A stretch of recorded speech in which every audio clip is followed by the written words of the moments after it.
আসসালামু আলাইকুম। আমাদের সবার পোর্টফোলিওতেই কম বেশি লসের দাগ থাকে, তাই না? কিন্তু ঠিক কখন একটা শেয়ার ধরে রাখাটা যুক্তির বদলে স্রেফ অন্ধ আশায় পরিণত হয়? লসে থাকা শেয়ারের ক্ষেত্রে আমাদের সবচেয়ে বড় কনফিউশন হলো, শেয়ারটা কি ধরে রাখবো নাকি বিক্রি করে দিব? আমি আজকে দেখাবো কিভাবে ফান্ডামেন্টাল এবং টেকনিক্যাল অ্যানালাইসিসের উপর ভিত্তি করে এই বিভ্রান্তি একদম দূর করা যায়। ব্যাপারটা অনেকটা একজন অসুস্থ রোগীর চিকিৎসার মতো। আপনার যেমন ল্যাব টেস্ট আর ফিজিক্যাল চেকআপ দুটোরই প্রয়োজন হয়, একটা লসে থাকা পোর্টফোলিওর ক্ষেত্রেও ঠিক তাই।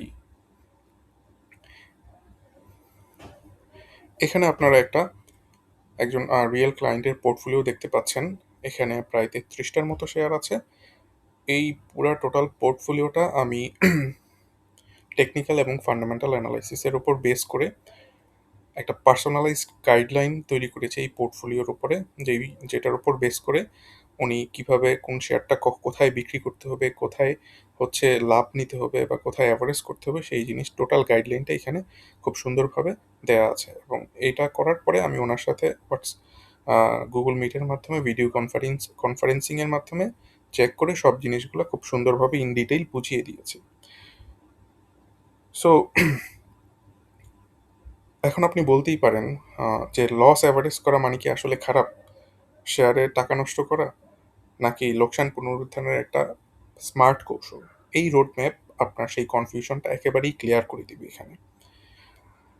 ইউটিউব ভিডিওতে ট্রেডিং উইথ আশিকুল চ্যানেলের ইউটিউব ভিডিওতে পোর্টফোলিও ম্যানেজমেন্ট টিউটোরিয়ালে আপনারা সেই জিনিসটা খুব ভালোভাবে দেখতে পাচ্ছেন। এখানে যদি চেক করেন দেখবেন যে বেশ ভালো প্রফিট রান করছে। এটা ইউটিউবের কোনো সাধারণ টিপস না, এটা অনেকটা one on one personalised service. আপনি চাইলে সরাসরি হোয়াটসঅ্যাপ করতে পারেন। এখানে নাম্বারটা দেওয়া আছে, এই নাম্বারে সরাসরি হোয়াটসঅ্যাপ করতে পারেন। আপনার মূলধনের উপর ভিত্তি করে আমি একটা কাস্টমাইজড ম্যানেজমেন্ট প্ল্যান বানিয়ে দিব। সঠিক কৌশল আর পার্সোনালাইজড নির্দেশনার মাধ্যমে একটি লসে থাকা পোর্টফোলিওকেও সুস্থ আর লাভজনক ভবিষ্যতে রূপান্তর করা সম্পূর্ণ সম্ভব। ধন্যবাদ।